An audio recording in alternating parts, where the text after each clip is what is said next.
सारा कुछ। भाइयों बहनों, आज मैंने जब प्रधानमंत्री का भाषण दूरदर्शन पर सुबह सुना,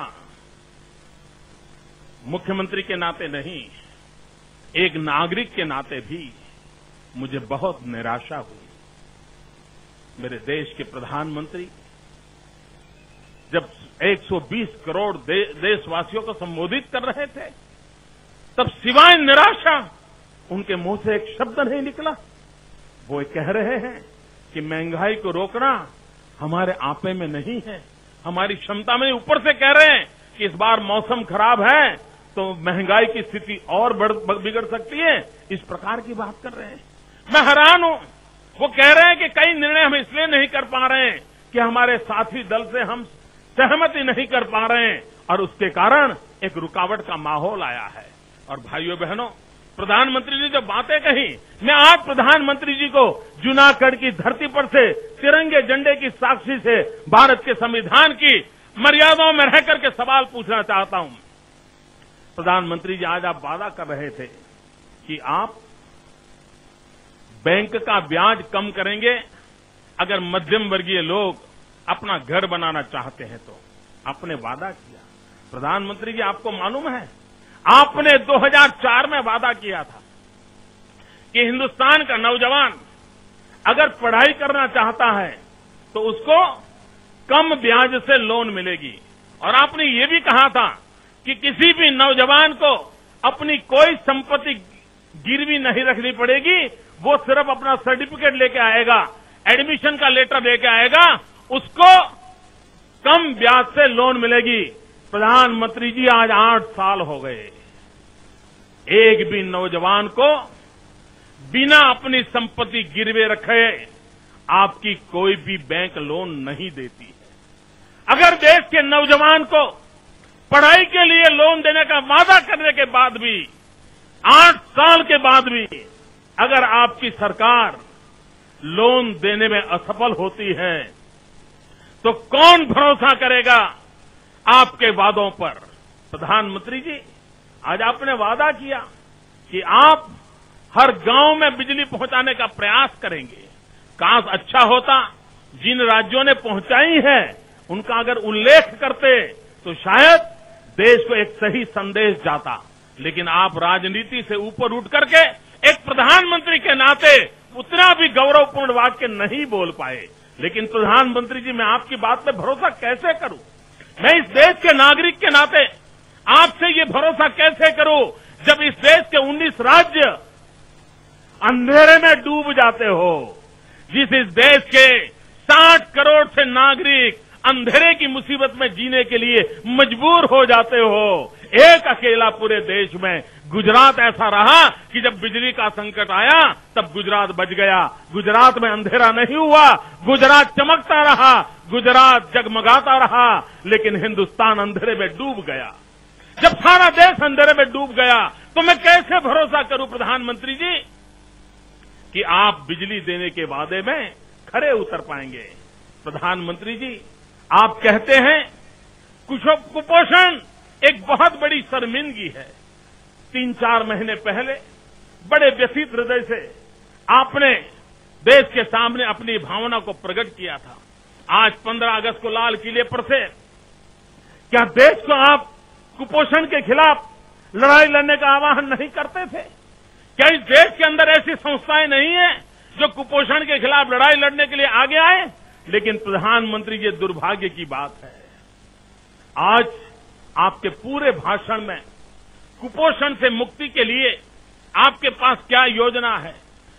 गरीब परिवार के बच्चों को न्यूट्रिशन फूड मिले उसके लिए आपकी क्या व्यवस्था है? उसके लिए आपने पूरी तरह मौन रखा। प्रधानमंत्री जी, आज आपने एक बात कही है, आप बुरा मत माने तो मैं आपसे कहना चाहता हूं, आपने उस बात को कहा है जो गुजरात पिछले 2 साल से बहुत ही विगरस रूप से कर रहा है। और मैं 6 साल पहले एनडीसी की मीटिंग में प्रधानमंत्री जी आपको कहा था, आपका लिखित भाषण है और मेरा भी भाषण उपलब्ध है, आप देख सकते हैं। मैंने आपसे कहा था अगर 21वीं सदी हिंदुस्तान की सदी है तो हमारी स्पर्धा चीन के साथ है, और अगर हमारी स्पर्धा चीन के साथ है तो चीन के सामने अगर मुकाबला करने के लिए हमारे पास सबसे बड़ी ताकत है तो हमारा युवान है। और जब तक हम युवान का स्किल डेवलपमेंट अभियान नहीं चलाते हैं, स्किल डेवलपमेंट का मिशन खड़ा नहीं करते, तब तक दुनिया में चीन के सामने खड़े रहने की हम ताकत नहीं प्राप्त कर सकेंगे। और इसलिए भारत को उस पर बल देना चाहिए। प्रधानमंत्री जी, आपने सुन लिया था, कोई जवाब नहीं दिया था। लेकिन गुजरात एक राज्य ऐसा है कि जिसने पिछले 2 साल से स्किल डेवलपमेंट मिशन शुरू किया हुआ है। इतना ही नहीं, 150 वर्ष स्वामी विवेकानंद जी के, इसको जब हम मना रहे हैं तब हमने उसको पूरा शक्ति गुजरात के युवाओं पर केंद्रित की है और लाखों नौजवानों को स्किल डेवलपमेंट करके वो जॉब प्राप्त करे, ऐसी क्षमता उनके प्राप्त हो, गुजरात के नौजवान को बेरोजगार न होना पड़े, इस दिशा में काम करने का हमने अभियान उठाया और आज उसके नतीजे आए हैं। भारत सरकार का रिपोर्ट कहता है कि हिंदुस्तान में जो कुल रोजगार मिलते हैं उसमें से 72% अकेले गुजरात ने दिए हैं।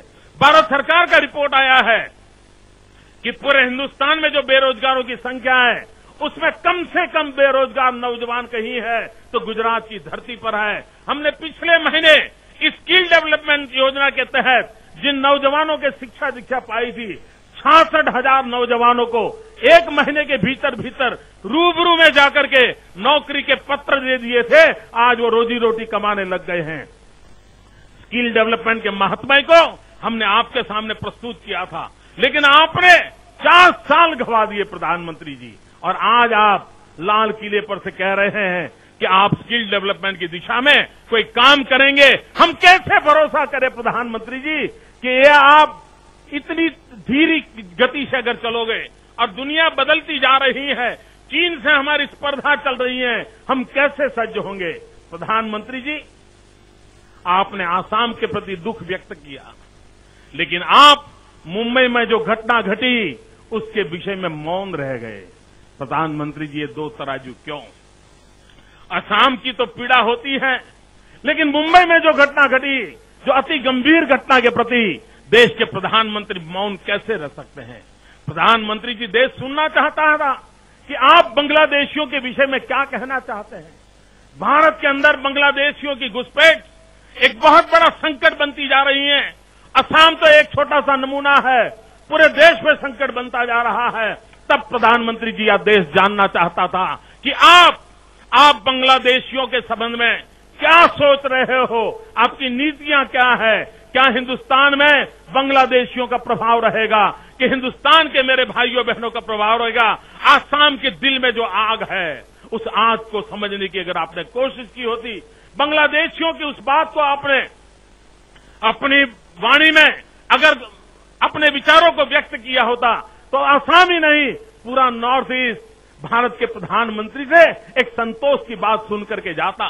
लेकिन मेरे देश का दुर्भाग्य है कि मेरे प्रधानमंत्री ऐसी गंभीर समस्याओं पर कुछ भी कहने को तैयार नहीं है। न कृषि के लिए उनके पास योजना है। भाइयों बहनों, इस बार भयंकर अकाल की ओर देश गया है। क्या मेरे देश के प्रधानमंत्री किसानों के लिए कोई योजना नहीं दे सकते थे? इतना बड़ा संकट अकाल का है, अछत है, पानी नहीं बरस रहा है, वर्षा रूठ गई है। पता नहीं किन पापियों के कारण मेरे गरीब किसानों को भुगतना पड़ रहा है।